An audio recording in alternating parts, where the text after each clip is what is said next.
आज के इस गहन विश्लेषण में, जो कि कंपाउंड आईएएस लर्निंग के 4 अप्रैल 2026 के डेली डोजियर पर आधारित है, हम ऐसे ही कई जटिल विषयों की कड़ियां जोड़ने वाले हैं। इसे आप सिविल सेवा परीक्षा की तैयारी करने वाले उम्मीदवारों के लिए ज्ञान के एक बफे की तरह समझ सकते हैं। हाँ, और ये दृष्टिकोण बहुत सही है। सिविल सेवा की तैयारी में ना केवल तथ्यों को याद कर लेना काफी नहीं होता। असली चुनौती ये समझने में है कि किसी एक क्षेत्र की नीति का असर दूसरे बिल्कुल अलग दिखने वाले क्षेत्र पर कैसे पड़ता है। राइट। जब तक ये समझ नहीं आएगा कि मातृ मृत्यु दर का सीधा संबंध ग्रामीण ऊर्जा संकट से कैसे है, या विदेशी मुद्रा बाजार के उतार चढ़ाव का असर हमारे पर्यावरण पर कैसे पड़ सकता है, तब तक एक होलिस्टिक और प्रशासनिक दृष्टिकोण विकसित नहीं हो सकता। तो चलिए इसी समग्र दृष्टिकोण के साथ आज की चर्चा शुरू करते हैं। सबसे पहले बात करते हैं समाज और स्वास्थ्य के मोर्चे की। मैटरनल मोर्टेलिटी रेट यानी मातृ मृत्यु दर या एमएमआर के जो मौजूदा आंकड़े हैं, उनमें एक बहुत ही अजीब विरोधाभास नजर आता है। हाँ, वो यूएन और हमारे डेटा का अंतर। बिल्कुल। एक तरफ संयुक्त राष्ट्र का आंकड़ा कहता है कि भारत का एमएमआर 116 है, वहीं हमारा अपना सैंपल रजिस्ट्रेशन सिस्टम का आंकड़ा इसे केवल 88 बता रहा है। मतलब ये अंतर बहुत बड़ा है। देखिए, इस तरह का डेटा टकराव नीति निर्माताओं के लिए हमेशा सिरदर्द रहता है। ये मुख्य रूप से डेटा इकट्ठा करने की अलग-अलग पद्धतियों के कारण होता है। लेकिन आंकड़ों की इस बहस से ज्यादा महत्वपूर्ण है 2030 का सस्टेनेबल डेवलपमेंट गोल, जो कहता है कि हमें इस दर को 70 से कम लाना है। एकदम सही। और अगर क्षेत्रीय स्तर पर देखा जाए तो स्थिति और भी जटिल हो जाती है। असम और उत्तर प्रदेश जैसे राज्यों में ये दर राष्ट्रीय औसत से बहुत अधिक है, जबकि केरल और तमिलनाडु ने इसे विकसित देशों के स्तर तक नियंत्रित कर लिया है। ये क्षेत्रीय असमानता सोचने पर मजबूर करती है कि आखिर कमी कहाँ रह जाती है।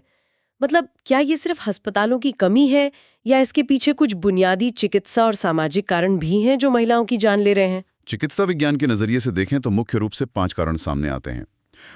भारी रक्तस्राव, जिसे हेमरेज कहते हैं, गंभीर संक्रमण या सेप्सिस, असुरक्षित गर्भपात और एनीमिया। अच्छा। लेकिन अगर प्रशासनिक नजरिए से देखें तो एक बहुत ही महत्वपूर्ण सिद्धांत है जिसे 3 डिलेज मॉडल कहा जाता है, यानी 3 तरह की देरी। पहली देरी होती है निर्णय लेने में, जब परिवार ये तय नहीं कर पाता कि महिला को अस्पताल ले जाना है या नहीं। हाँ, जागरूकता की कमी। बिल्कुल। दूसरी देरी होती है परिवहन में, गांव से अस्पताल तक पहुंचने का साधन ना मिलना। और तीसरी देरी होती है सही देखभाल मिलने में, अस्पताल पहुंचने के बाद भी डॉक्टर या सुविधाओं का ना होना। इसका मतलब है कि सिर्फ नई इमारतें बना देने से काम नहीं चलेगा, बल्कि इस देरी के तंत्र को तोड़ना होगा। एकदम। और इसीलिए सरकारी योजनाओं के तरीके में बदलाव आया है। अब फोकस सिर्फ अस्पताल बनाने पर नहीं है। जैसे जननी सुरक्षा योजना के तहत सीधे बैंक खाते में कैश ट्रांसफर किया जाता है ताकि परिवार तुरंत अस्पताल जाने का निर्णय ले सके। राइट। जननी शिशु सुरक्षा कार्यक्रम भी तो मुफ्त डिलीवरी सुनिश्चित करता है। हाँ, और सुमन जैसी पहल ये सुनिश्चित करती है कि कोई भी अस्पताल गर्भवती महिला का इलाज करने से मना ना करे। अब फोकस पूरी तरह से सुविधाओं की गुणवत्ता और पोषण पर शिफ्ट हो गया है। लेकिन यहाँ एक बहुत बड़ा पेच है। हम महिलाओं के स्वास्थ्य और पोषण की बात कर रहे हैं, लेकिन अगर ग्रामीण भारत की रसोई में झांक कर देखा जाए तो कहानी कुछ और ही है। आप ग्रामीण ऊर्जा संकट की बात कर रहे हैं। उनके कुल खर्च का लगभग 14% है। देश में 10 करोड़ से ज्यादा मुफ्त एलपीजी कनेक्शंस तो बांट दिए गए हैं, लेकिन जमीनी हकीकत ये है कि 50% से ज्यादा लोग महंगा होने के कारण सिलेंडर रिफिल ही नहीं कराते। ये एक बहुत बड़ी नीतिगत चुनौती है। सरकार ने सोलर पंप के लिए पीएम कुसुम, ग्रामीण विद्युतीकरण के लिए सौभाग्य और बायोगैस के लिए गोवर्धन जैसी कई योजनाएं चलाई हैं। लेकिन जब गैस सिलेंडर की बात आती है तो अफोर्डेबिलिटी एक बड़ी दीवार बन जाती है। मतलब कीमत बहुत ज्यादा है। बिल्कुल। आज भी लगभग 46.7% ग्रामीण आबादी खाना पकाने के लिए बायोमास यानी लकड़ी या उपले पर निर्भर है। छत्तीसगढ़ जैसे राज्यों में तो ये आंकड़ा 84% के पार है। तो क्या इसका मतलब ये निकाला जाए कि सिर्फ एक मुफ्त गैस कनेक्शन देना काफी नहीं है? क्योंकि अगर रिफिल की कीमत इतनी ज्यादा है कि एक गरीब परिवार उसे भरवा न सके, तो वो कीमत एक तरह के छिपे हुए टैक्स की तरह काम कर रही है। बहुत सही कहा आपने। और यहीं पे हमारी चर्चा का वो कनेक्शन जुड़ता है। जब महिला वापस बायोमास पर खाना बनाती है तो उस धुएं से उसे फेफड़ों की बीमारियां होती हैं, और सबसे खतरनाक बात, उसका एनीमिया का स्तर बढ़ जाता है। और जैसा कि अभी हमने समझा, यही एनीमिया मातृ मृत्यु दर का एक प्रमुख कारण है। ये एक बेहतरीन विश्लेषण है। यही कारण है कि नीतियां साइलोज में काम नहीं कर सकती। जब तक ग्रामीण भारत में ऊर्जा सुरक्षा सुनिश्चित नहीं होगी, तब तक महिलाओं की स्वास्थ्य सुरक्षा के लक्ष्य हमेशा अधूरे रहेंगे। ऊर्जा की महंगाई सीधे तौर पर स्वास्थ्य की कीमत वसूलती है। तो चलिए स्वास्थ्य और ग्रामीण चिंताओं से थोड़ा बाहर निकलते हैं और राष्ट्रीय स्तर के मेगा इंफ्रास्ट्रक्चर की ओर कदम बढ़ाते हैं। ग्रेट निकोबार प्रोजेक्ट इस समय काफी चर्चा के केंद्र में है। हाँ, 92,000 करोड़ रुपए का प्रोजेक्ट। बिल्कुल। नीति आयोग और अंडमान निकोबार द्वीप समूह एकीकृत विकास निगम द्वारा चलाए जा रहे इस प्रोजेक्ट में गैलाथिया बे में एक विशाल ट्रांसशिपमेंट पोर्ट, एक अंतर्राष्ट्रीय हवाई अड्डा और एक 450 मेगावाट का पावर प्लांट बनना है। इसके रणनीतिक लक्ष्य बहुत स्पष्ट हैं। हाँ, चीन की स्ट्रिंग ऑफ पर्ल्स रणनीति को घेरने के लिए भारत अपना डायमंड नेकलेस तैयार कर रहा है। सामरिक और आर्थिक दृष्टि से ये प्रोजेक्ट भारत के लिए एक गेम चेंजर साबित हो सकता है। बंगाल की खाड़ी और मलक्का जलडमरू मध्य के मुहाने पर होने के कारण ग्रेट निकोबार की भौगोलिक स्थिति बेजोड़ है। ये दुनिया के सबसे व्यस्त समुद्री व्यापार मार्गों में से एक है। लेकिन एक भावी प्रशासक को इस सिक्के का दूसरा पहलू भी देखना होगा, जो बहुत भारी है। इस प्रोजेक्ट के लिए लगभग 130 वर्ग किलोमीटर के दुर्लभ उष्णकटिबंधीय यानी ट्रॉपिकल जंगल का डायवर्जन किया जाएगा। इसका सीधा मतलब है करीब 8.5 लाख पेड़ों की कटाई। 8.5 लाख पेड़, ये आंकड़ा ही अपने आप में डरावना है। हाँ, और सिर्फ पेड़ ही नहीं, वहाँ के वन्य जीवों का क्या? वही सबसे बड़ी चिंता है। ये इलाका जाइंट लेदरबैक कछुओं के घोंसले बनाने की सबसे प्रमुख जगह है। निकोबार मेगापोर्ट जैसे दुर्लभ पक्षी वहां पाए जाते हैं, और इन सबसे भी बढ़कर ये उन विशेष रूप से कमजोर जनजाति समूहों का घर है जिन्हें PVTG कहते हैं। जैसे शोम्पेन और निकोबारी जनजातियां? बिल्कुल, जो हजारों सालों से वहां रह रहे हैं। एक बाहरी प्रोजेक्ट का दखल उनके पूरे अस्तित्व को खतरे में डाल सकता है। इस पर्यावरण संकट के बचाव में सरकार की तरफ से क्या तर्क दिया जा रहा है? सरकार का कहना है कि उन्होंने वन्य जीव संरक्षण के लिए 88 करोड़ रुपए का एक विशेष फंड आवंटित किया है। साथ ही वन संरक्षण अधिनियम के नियमों के तहत जो जंगल वहां कटेगा उसकी भरपाई के लिए हरियाणा में प्रतिपूरक वनीकरण या कॉम्पेंसेटरी अफॉरेस्टेशन किया जाएगा। यहाँ ये तर्क मुझे थोड़ा कमजोर लगता है। अंडमान और निकोबार के जंगल लाखों सालों में विकसित हुए घने ट्रॉपिकल रेन फॉरेस्ट है। उनकी भरपाई उत्तर भारत के हरियाणा जैसे सब ट्रॉपिकल और अर्धशुष्क इलाके में पेड़ लगाकर कैसे की जा सकती है? ये तो सेब और संतरे वाली बात हो गई। बिल्कुल, ये तो कुछ ऐसा हुआ कि किसी के सेब के बागान का भारी नुकसान हो जाए और कोई उसे संतरे लाकर दे दे और कहे कि हिसाब बराबर। इकोसिस्टम तो इस तरह काम नहीं करता। पर्यावरणविदों की भी ठीक यही चिंता है। एक परिपक्व जंगल सिर्फ पेड़ों का समूह नहीं होता, वो एक जटिल बायोडाइवर्सिटी होती है जिसे कृत्रिम रूप से किसी दूसरी जलवायु में दोबारा नहीं उगाया जा सकता। यहीं पर प्रशासन की असली परीक्षा होती है। हाँ, विकास बनाम पर्यावरण। एक तरफ राष्ट्रीय सुरक्षा और समुद्री कूटनीति की सख्त जरूरत है जिसके बिना देश कमजोर पड़ सकता है, और दूसरी तरफ एक ऐसा संवेदनशील इकोलॉजी है जिसे एक बार नष्ट होने के बाद कभी वापस नहीं लाया जा सकेगा। यह संतुलन हमेशा सबसे मुश्किल विकल्प होता है। जब शासन की बात आती है तो हाल ही में जन विश्वास प्रोजेक्ट का नाम बहुत गूंज रहा है। हाँ, काफी प्रोग्रेसिव प्रोजेक्ट है। इसमें डंडे से डेटा और नियंत्रण से न्याय जैसे नारों का इस्तेमाल किया गया है, लेकिन असल में इसका मतलब क्या है? असल में ये भारत के रेगुलेटरी इकोसिस्टम से औपनिवेशिक मानसिकता को खत्म करने का एक बहुत बड़ा प्रयास है। पहले हमारे कानूनों में एक छोटी सी कागजी गलती के लिए भी जेल भेजने का प्रावधान होता था। जन विश्वास प्रोजेक्ट के तहत 950 से ज्यादा कानूनों की समीक्षा की गई है। अरे वाह! और लगभग 12,500 ऐसे आपराधिक प्रावधानों को समाप्त कर दिया गया है। इसे बहुत ही वैज्ञानिक तरीके से 3 चरणों में लागू किया गया है। तो ये 3 चरण काम कैसे करते हैं? पहला चरण था सिद्धांतों का निर्माण, मतलब ये तय करना कि क्या वाकई किसी अपराध के पीछे कोई गलत इरादा था या वो सिर्फ एक प्रशासनिक चूक थी। दूसरा चरण था इन्वेंट्री बनाना। इसमें उन पुराने और बेतुके नियमों को खोजा गया जो लोगों को परेशान करते थे। कोई उदाहरण? सोचिए, पुराने फैक्ट्री एक्ट में दीवार पर सही रंग न होने जैसी छोटी छोटी बातों पर जेल भेजने के हजारों प्रावधान थे। मतलब एक व्यापारी बिजनेस करने की बजाय सिर्फ जेल जाने के डर में ही फंसा रहता था। बिल्कुल, और यहीं आता है तीसरा चरण, नागरिक दंड या सिविल पेनल्टी में रूपांतरण। अब छोटे मोटे उल्लंघनों के लिए सीधा जेल नहीं भेजा जाएगा, बल्कि आर्थिक दंड लगाया जाएगा। ये ईज ऑफ डूइंग बिजनेस और ईज ऑफ लिविंग दोनों के लिए जरूरी है। लेकिन शासन का सिर्फ एक ही मॉडल नहीं होता। एक तरफ केंद्र सरकार व्यापार को आसान बनाने के लिए कानूनों से अपराधीकरण हटा रही है, वहीं दूसरी तरफ केरल के विकास दशक की एक अलग ही कहानी है। हाँ, 2016 से 2026 का केरल मॉडल। केरल एक ऐसा राज्य है जिसके पास वित्तीय संसाधन बहुत सीमित है, खासकर जीएसटी लागू होने और कंडीशनल ग्रांट्स की वजह से। फिर भी मानव विकास सूचकांकों पर उनके काम करने का तरीका हैरान करने वाला है। केरल मॉडल की सबसे बड़ी खासियत यही है कि उन्होंने सीमित फंड्स के बावजूद रास्ता निकाला।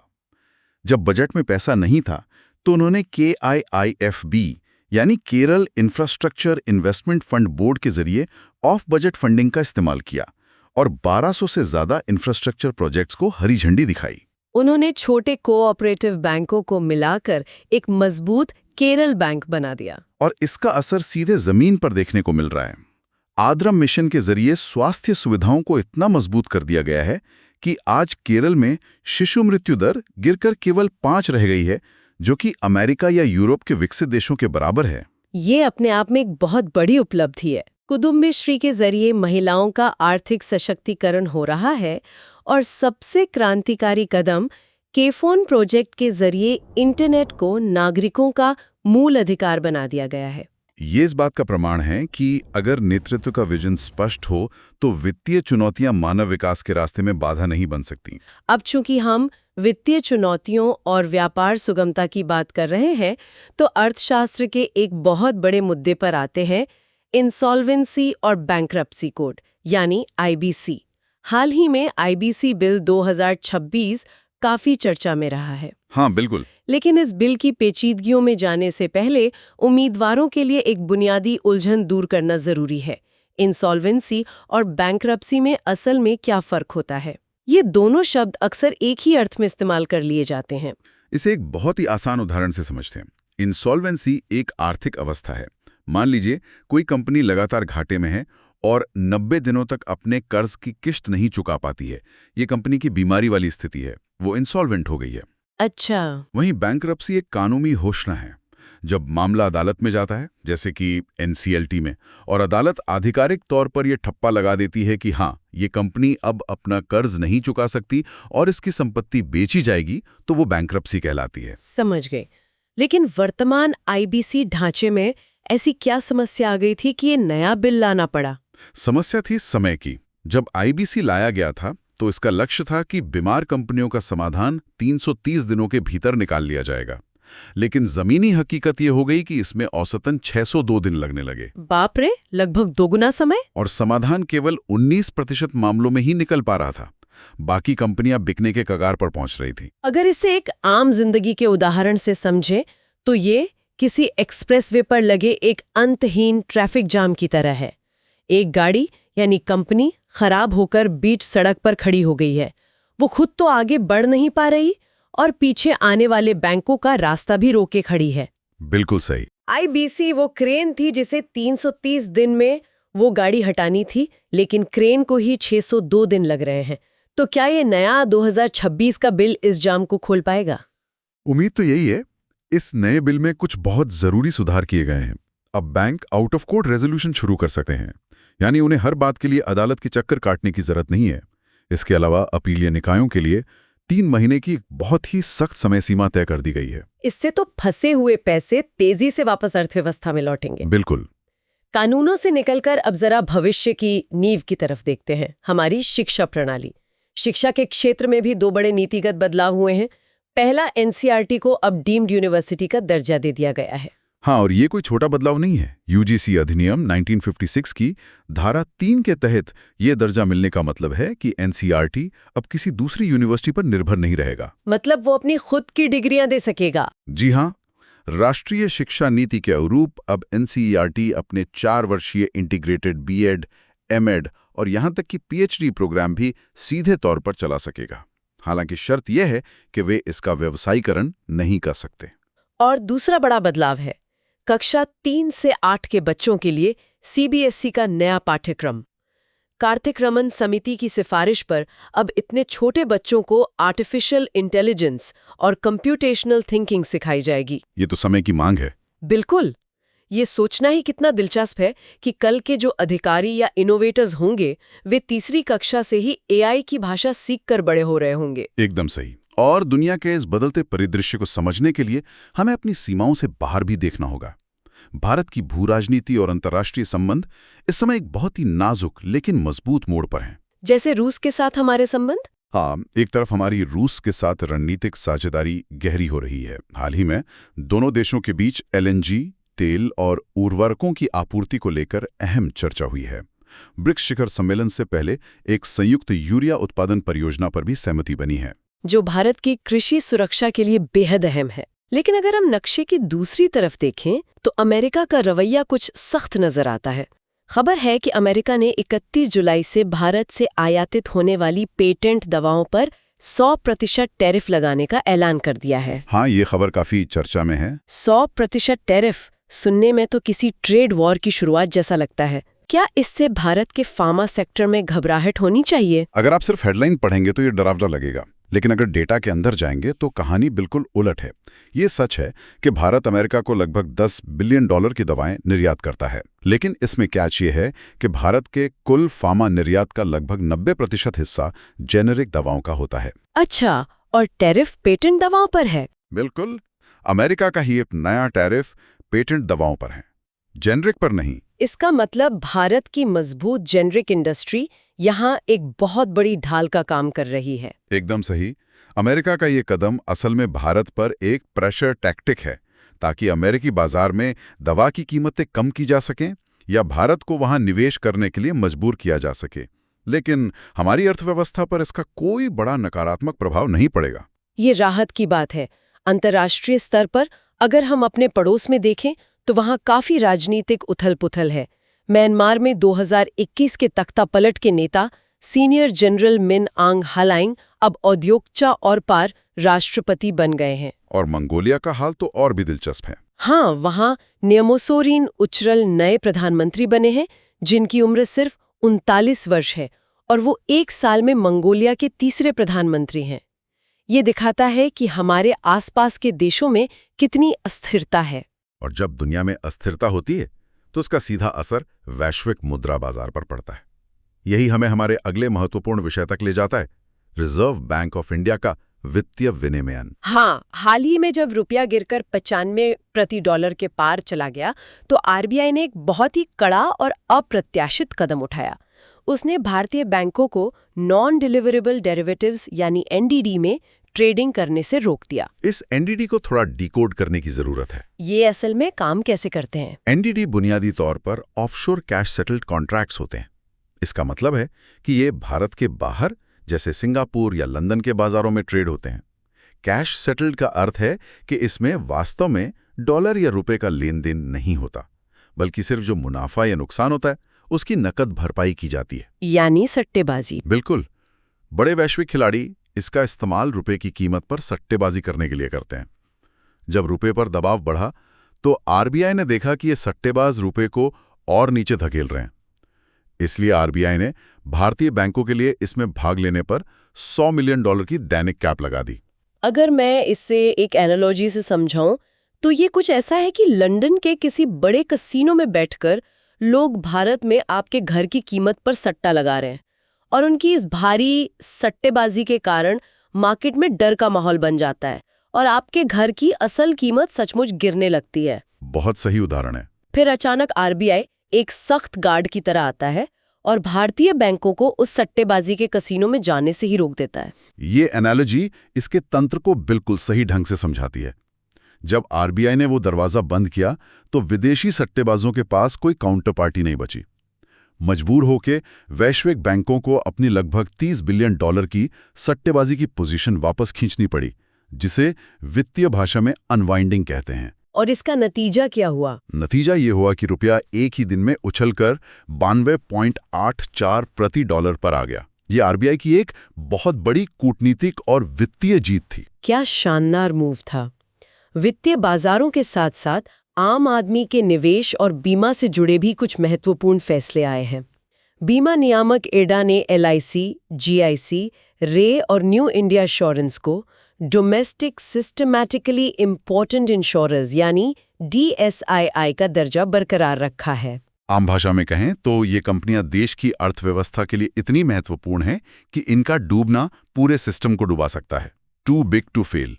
इसलिए सरकार इन पर विशेष नजर रखती है। इसके साथ ही इरडा ने बीमा कंपनियों को अपने ऐप्स और वेबसाइट से डार्क पैटर्न्स हटाने का सख्त आदेश दिया है। हाँ, ये बहुत जरूरी था। डार्क पैटर्न्स वो भ्रामक यूजर इंटरफेस होते हैं जो ग्राहकों को धोखे से ऐसी पॉलिसी या एड ऑन खरीदने पर मजबूर कर देते हैं जो वे नहीं चाहते थे। इसके अलावा तैयारी करने वालों के लिए ये जानना भी जरूरी है कि लघु बचत योजनाओं की ब्याज दरें पहली तिमाही के लिए अपरिवर्तित रखी गई हैं। इसमें सुकन्या समृद्धि योजना और पब्लिक प्रोविडेंट फंड को जो EEE यानी एग्जेम्प्ट टैक्स स्टेटस मिलता है, वो निवेश के नजरिए से सबसे सुरक्षित विकल्प बना हुआ है। बिल्कुल। अर्थव्यवस्था, नीतियां, अंतर्राष्ट्रीय संबंध, इन सब पर लंबी चर्चा करने के बाद एक बहुत ही बुनियादी बात सामने आती है। वो क्या? हमारी सारी नीतियां, सारे शेयर बाजार और सारे कानून अंततः एक ही चीज के गुलाम हैं, और वो है हमारी प्रकृति और जलवायु, जिसका जिक्र हमने एकदम शुरुआत में किया था। ओहो, अब समय आ गया है उस अल नीनो इन्फ्लेशनरी लूप को डिकोड करने का। हाँ, ये अल नीनो लूप वास्तव में 5 चरणों में काम करता है, जो दिखाता है कि भूगोल और अर्थशास्त्र कैसे एक दूसरे में गुथे हुए हैं। पहला चरण है प्रशांत महासागर में चलने वाली व्यापारिक हवाएं कमजोर पड़ जाती हैं। अच्छा, और हवाएं कमजोर होने से क्या होता है? इसके कमजोर होने से गर्म पानी की कैल्विन लहरें मध्य और पूर्वी प्रशांत महासागर यानी पेरू के तट पर जमा होने लगती हैं। ये दूसरा चरण है। ठीक है। फिर तीसरे चरण में वहां का ये असामान्य तापमान हिंद महासागर के ऊपर हवा के दबाव को बदल देता है। विशेष रूप से मैस्करेन हाई को कमजोर करता है, जो मानसूनी हवाओं को भारत की तरफ धकेलता है। तो मतलब इसका सीधा असर हमारे मानसून पे पड़ता है। बिल्कुल, ये चौथा चरण है। इसका सीधा परिणाम होता है भारत में एक कमजोर मानसून, जिससे चावल, दाल और तिलहन जैसी खरीफ फसलों का उत्पादन गिर जाता है। और फिर पांचवा चरण तो साफ है, जैसे ही आपूर्ति कम होती है, खाद्य महंगाई तेजी से बढ़ती है। एकदम सही। और यही वो बिंदु है जहां ये भौगोलिक घटना अर्थव्यवस्था की दीवार से टकराती है, क्योंकि जब खाद्य महंगाई बढ़ती है तो RBI के लिए महंगाई दर को 4% के लक्ष्य के भीतर रखना लगभग असंभव हो जाता है। प्रकृति के इसी दबाव को कम करने के लिए कुछ नीतिगत फैसले भी लिए गए हैं, जैसे प्लास्टिक वेस्ट मैनेजमेंट रूल्स 2025 में एक्सटेंडेड प्रोड्यूसर रिस्पॉन्सिबिलिटी यानी EPR के लक्ष्यों में थोड़ी ढील दी गई हैं, ताकि उद्योगों पर लागत का अतिरिक्त दबाव ना पड़े और महंगाई और न बढ़े। हालांकि पर्यावरण के मोर्चे पर भारत के लिए कुछ बहुत ही शानदार खबरें भी हैं। हालिया इरेना रिपोर्ट के अनुसार भारत ने पिछले कुछ समय में 45 गीगावाट की नई क्षमता जोड़ी है। अरे वाह, ये तो बहुत बड़ा जंप है। हाँ, और अब भारत चीन और अमेरिका के बाद दुनिया का तीसरा सबसे बड़ा नवीकरणीय ऊर्जा बाजार बन गया है। हमारी कुल क्षमता अब 205.5 गीगावाट हो गई है। इसके साथ ही देश भर में E20 पेट्रोल का रोल आउट शुरू हो गया है, जिसका मतलब है कि अब पेट्रोल में 20% एथेनॉल मिलाया जाएगा। इससे न सिर्फ कच्चे तेल के आयात पर हमारी निर्भरता कम होगी, बल्कि कार्बन उत्सर्जन में भी भारी कमी आएगी। आत्मनिर्भरता अब सिर्फ एक स्लोगन नहीं रहा, ये प्रैक्टिकली हमारे डिफेंस, इकोनॉमी और डेली लाइफ को शेप कर रहा है।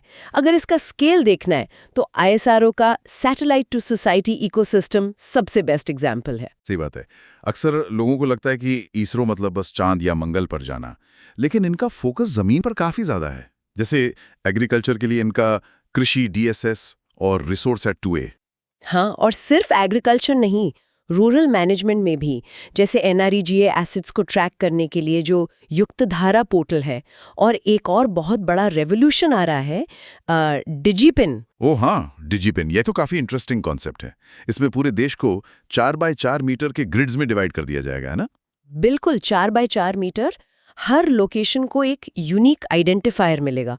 फिर चाहे डिजास्टर मैनेजमेंट हो या लॉजिस्टिक्स, आपको एग्जैक्ट कोऑर्डिनेट मिल जाएगा। वैसे डिजास्टर मॉनिटरिंग के लिए ही इनके भुवन जियो पोर्टल, RISIT और INS 3DS real time data feed कर रहे हैं। और इसका डायरेक्ट इकोनॉमिक फायदा भी तो हो रहा है, जैसे EOS 6 सैटेलाइट। ये मछुआरों को समंदर में पोटेंशियल फिशिंग जोन्स बताता है, मतलब उनका फ्यूल और टाइम दोनों बच रहा है। सही पकड़ा। और रिमोट एरियाज में एजुकेशन के लिए स्वयं प्रभा और GSAT 15 मिलकर 40 DTH एजुकेशनल चैनल्स चला रहे हैं। पर देखिए, इकोसिस्टम तो मैसिव है, इसमें कोई डाउट नहीं, लेकिन मेरा एक क्रॉस क्वेश्चन है यहाँ पर। अगर हमारी प्रशासनिक व्यवस्था इतनी हेविली सैटेलाइट्स पर डिपेंडेंट हो गई है, तो सिस्टम कितना वल्नरेबल है? वही सबसे बड़ा बॉटलनेक है इस वक्त। इसमें 2 टेक्निकल चैलेंजेस हैं। एक है सिस्टमैटिक लेटेंसी और दूसरा कॉन्स्टलेशन फ्रिजिलिटी। कॉन्स्टलेशन फ्रिजिलिटी मतलब इन नेटवर्क्स में बैकअप कम है? एग्जैक्टली, रिडंडेंसी कम है। अगर एक नोड फेल हुआ तो डोमिनो इफेक्ट आ सकता है। और उससे भी बड़ी प्रॉब्लम ये है कि हमारे पास अभी तक एक प्रॉपर नेशनल स्पेस लॉ नहीं है। अच्छा, लॉ की कमी है। हाँ, जो इन स्ट्रेटेजिक एसेट्स और उनकी डेटा शेयरिंग को क्लियरली गवर्न कर सके। राइट। और इन्हीं सब के बीच इसरो का ह्यूमन स्पेस फ्लाइट यानी गगनयान भी शेप ले रहा है। शुरू में मैंने सोकार वैली का जिक्र किया था, वहां मिशन मित्रा चल रहा है, पर एक्चुअली वहां हो क्या रहा है? वहां एक डीप स्पेस एनालॉग एक्सपेरिमेंट हो रहा है। गगनयान मिशन लगभग 400 किलोमीटर के ऑर्बिट में जाएगा, जहां कंडीशंस बहुत एक्सट्रीम होंगी। तो उसको सिमुलेट करने के लिए HSFC और प्रोटोप्लैनेट ने लद्दाख को चुना। ये यूरोपियन स्पेस एजेंसी के किसी प्रोग्राम से इंस्पायर होकर बनाया गया ना? हाँ, ESA के केव्स प्रोग्राम से। वहाँ फ्रीजिंग टेम्परेचर्स और लो ऑक्सीजन में एस्ट्रोनॉट्स के फिजिकल और मेंटल लिमिट्स को टेस्ट किया जा रहा है। स्पेस में ये पावर प्रोजेक्ट करने के बाद सीधे ओशंस की तरफ चलते हैं, क्योंकि हमारी मैरीटाइम पावर भी रैपिडली अपग्रेड हो रही है। जैसे INS अरिधमन। INS अरिधमन, जिसे S4 भी कहते हैं, ये हमारी 3rd इंडिजिनस न्यूक्लियर SSBN है, अरिहंत क्लास की।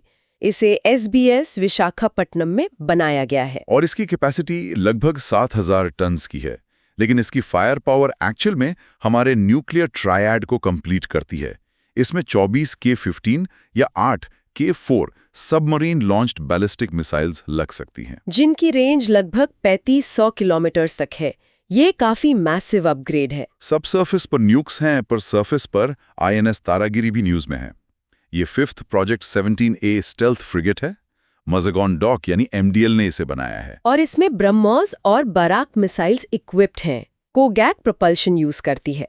पर UPSC एस्पिरेंट्स के लिए यहाँ कोर फैक्ट ये है कि ये फ्रिगेट 75% से ज्यादा इंडिजिनस है। वही आत्मनिर्भरता वाली बात। वैसे सेल का भी इसमें बड़ा रोल है। इन्होंने तारागिरी के लिए लगभग 4000 टन्स वॉरशिप ग्रेड स्टील बनाया है, DMR 249A। हाँ, भिलाई, बोकारो और राउरकेला प्लांट से आया है ये स्टील। इसको ऐसे समझिए कि सेल का ये स्टील हमारी नेवी के शिप्स के लिए बिल्कुल हड्डियों जैसा है, जो इन ब्राह्मोस मिसाइल्स रूपी मसल्स को सपोर्ट करता है। बहुत सही एनालॉजी है। और इन्हीं शिप्स का यूज अब डिप्लोमेसी में भी हो रहा है। INS त्रिखंड, जो एक तलवार क्लास फ्रिगेट है, उसे हाल ही में तंजानिया के दार इस सलाम भेजा गया है। ये शायद उस महासागर इनिशिएटिव का हिस्सा है। बिल्कुल।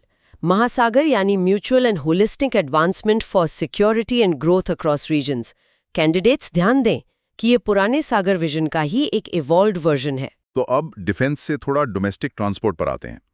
रेलवेज का FY26 डैशबोर्ड काफी इंटरेस्टिंग नंबर्स दिखा रहा है। सेफ्टी फ्रंट पर कवच का एक्सटेंशन हो रहा है। हाँ, इंडिजिनस ATP यानी ऑटोमेटिक ट्रेन प्रोटेक्शन अभी 3100 रूट किलोमीटर्स पर ये चालू है और टारगेट 24,400 किलोमीटर्स तक का है। पर कवच काम कैसे करता है? मतलब क्या ये सिर्फ ड्राइवर को अलार्म देता है अगर वो रेड सिग्नल क्रॉस करने वाला हो? नहीं, सिर्फ अलार्म नहीं। अगर ट्रेन डेंजर में सिग्नल क्रॉस करने वाली हो, जिसे टेक्निकल भाषा में स्पैड कहते हैं, तो ट्रैक्स पर लगे RFID टैग्स इंजन को सिग्नल भेजते हैं और कवच खुद ब्रेक सप्लाई कर देता है। ओह वाओ, ऑटो ब्रेकिंग ये तो सेफ्टी के लिए ह्यूज है। और इसके साथ ही उनका रोलिंग स्टॉक भी एक्सपैंड हो रहा है। पिछले साइकिल में 1674 नए लोकोमोटिव्स और 6677 LHB कोचेस बनाए गए। और इन LHB कोचेस में एंटी क्लाइंबिंग टेक दी गई है ताकि एक्सीडेंट्स में डब्बे एक दूसरे के ऊपर ना चढ़ें। वंदे भारत स्लीपर ट्रेन्स का रोल आउट भी इसी का हिस्सा है। और लॉजिस्टिक्स में तो इनका रिकॉर्ड ब्रेक हुआ है। 1670 मिलियन टन्स फ्रेट का मूवमेंट प्लस 35 नए गति शक्ति कार्गो टर्मिनल्स बनाए गए हैं। डिजिटल क्लीनअप भी काफी एग्रेसिव है। टिकटिंग के लिए rail one super app launch हुआ और इन्होंने 3.04 करोड़ फेक अकाउंट्स डिलीट किए हैं। रीजनल लेवल पर एक बड़ा अपडेट ये है कि बेराबी साइरंग लाइन को अब मिजोरम के आइजोल तक एक्सटेंड किया जा रहा है। तो अगर हम इस पूरे डिस्कशन को अब तक सिंथेसाइज करें चाहे तारागिरी का स्टील हो, कवच हो या स्पेस मिशंस, एक क्लियर स्ट्रक्चरल शिफ्ट दिखता है आत्मनिर्भरता की तरफ। पॉइंट भी है, development versus ecology. Great Nicobar project और वहां जो फॉरेस्ट क्लियरेंसेस हो रहे हैं, ये इसका सबसे प्रोमिनेंट एग्जाम्पल है। एक तरफ हमें डायमंड नेकलेस स्ट्रैटेजी के लिए वहां पोर्ट्स और इंफ्रा चाहिए, और दूसरी तरफ फॉरेस्ट राइट्स एक्ट और नेट जीरो गोल्स हैं। हमारा काम यहाँ किसी एक साइड को सपोर्ट करना नहीं है। हम सबको ये समझना होगा कि 2035 के एनडीसीज और आदिवासी अधिकारों के बीच बैलेंस बनाना एक बहुत बड़ी एडमिनिस्ट्रेटिव चुनौती है। सही कहा, ये एकदम टाइट रोप वॉक जैसा है। एक तरफ कनेक्टिविटी, दूसरी तरफ एनवायरनमेंट। और इसी इनोवेशन को स्पीड अप करने के लिए नए फंड्स भी आ रहे हैं। प्रीलिम्स फैक्ट फाइल के हिसाब से देखें तो अंतरिक्ष वीसी फंड काफी न्यूज में है। ये 1000 करोड़ का कैटेगरी 2 AIF है, स्पेसिफिकली स्पेस टेक के लिए। इसे सिडबी और इन स्पेस मैनेज कर रहे हैं, पर ध्यान रहे ये उन स्टार्टअप्स के लिए है जो TRL 4 से ऊपर हैं। यानी technology readiness level 4। Basic idea नहीं, एक वर्किंग प्रोटोटाइप होना चाहिए लैब में। बिल्कुल, और इनोवेशन सिर्फ स्पेस में नहीं, हेल्थ एडमिनिस्ट्रेशन में भी है। CDSCO हैकाथॉन इसका मस्ट एग्जाम्पल है। वेट, इंडिया AI और CDSCO यानी हेल्थ मिनिस्ट्री का हैकाथॉन, और इसमें प्राइज मनी 1 लाख रुपए है। लेकिन मेरा डाउट यह है, क्या अब AI तय करेगा कि कौन सा मेडिकल डिवाइस सेफ है और कौन सा नहीं के लिए? Got it. अब एक ऐसी टेक की बात करते हैं जिसने नासा और फ्रांस की एजेंसी CNS के साथ मिलकर समुद्र का नया नक्शा बनाया है, स्वॉट ओशन मैप। ये सच में माइंड ब्लोइंग है। इन्होंने रेडार इंटरफेरोमेट्री यूज किया। देखिए, ओशन फ्लोर पर जो बड़े अंडर वाटर पहाड़ होते हैं, सी माउंट्स, उनका मास पानी के सतह पर subtle vertical gravity gradients create करता है। यानी उन पहाड़ों की ग्रेविटी की वजह से सतह पर पानी हल्का सा उभर जाता है। एकदम सही। और उस मिलीमीटर लेवल के उभार को मैप करके उन्होंने ओशन फ्लोर का पूरा डिटेल निकाल लिया, बिना समंदर के अंदर गए। अमेजिंग। सर्वेलेंस से याद आया, फिजिकल बॉर्डर्स पर भी एक इंडिजिनस पुश है। डिफेंस मिनिस्ट्री ने BEL के साथ माउंटेन रेडार्स के लिए अग्रीमेंट किया है। इन्हें DRDO के LRD ने बनाया है ना? हाँ, और इनकी खासियत यह है कि ये रगेड ऊंचे इलाकों में भी 300 से 400 किलोमीटर की रेंज में UAVs और क्रूज मिसाइल्स को डिटेक्ट कर सकते हैं। सर्वेलेंस तो ठीक है, पर अगर हम बायोडाइवर्सिटी की बात करें तो समुंदर से कुछ डिस्टर्बिंग रिपोर्ट्स भी आ रही हैं, जैसे राइसिस व्हेल की रिपोर्ट। यस, ये गल्फ ऑफ मेक्सिको में पाए जाने वाली एक क्रिटिकली इंडेंजर्ड बिलीन व्हेल है। शायद अभी 50 के करीब ही बची हैं। इनकी एक स्पेशल हैबिट होती है जिसे डायल वर्टिकल डाइविंग कहते हैं। पर प्रॉब्लम यह है कि वहाँ जो तेजी से ऑफशोर ऑयल एक्सपेंशन हो रहा है, उससे इनका पूरा हैबिटेट खतरे में है। पर इंडियन कोस्टलाइंस पर मरीन लाइफ को एक्चुअली प्रमोट भी किया जा रहा है, जैसे नेटिव सीवीड। भारत में इसकी 844 प्रजातियां डॉक्यूमेंट हुई हैं, जिसमें सार्गासन और उल्वा यानी सी लेटिस प्रोमिनेंटली शामिल हैं। ये ज्यादातर कोंकण, तमिलनाडु और गुजरात के तटों पर मिलते हैं। आजकल इनको PMSY के अंडर प्रमोट किया जा रहा है क्योंकि कुलिनरी वर्ल्ड में इनके उमामी फ्लेवर की काफी डिमांड है। प्लस ये आयोडीन और एंटीऑक्सीडेंट्स में रिच होते हैं। साइंस और नेचर का एक और अजीब फिनोमेना सामने आया है, अंगूर के बीज। हम सब बिना बीज वाले अंगूर खाते हैं, पर Agharkar research institute of Pune university ने अब डिकोड किया है कि ये होता कैसे है। हाँ, अंगूर के पौधों में एक जेनेटिक म्यूटेशन होता है जो पॉलन स्टेरिलिटी यानी पराग बांझपन पैदा करता है। तो मेरा क्वेश्चन ये है कि अगर फर्टिलाइजेशन नहीं हो रहा तो फ्रूट कैसे ग्रो कर जाता है? मैं पढ़ रहा था इसमें पार्थेनोकार्पी मैकेनिज्म इन्वॉल्व होता है। सही पढ़ा आपने। जब फर्टिलाइजेशन फेल हो जाता है तो पौधा उसी बायोलॉजिकल स्ट्रेस में पार्थेनोकार्पी इंड्यूस कर देता है। मतलब ओवरी बिना फर्टिलाइज हुए ही सीधे फल में विकसित हो जाती है। इसी वजह से बीज नहीं बनते। क्या बात है। अब नेचर के नियम से निकलकर गवर्नेंस के नए नियम देखते हैं।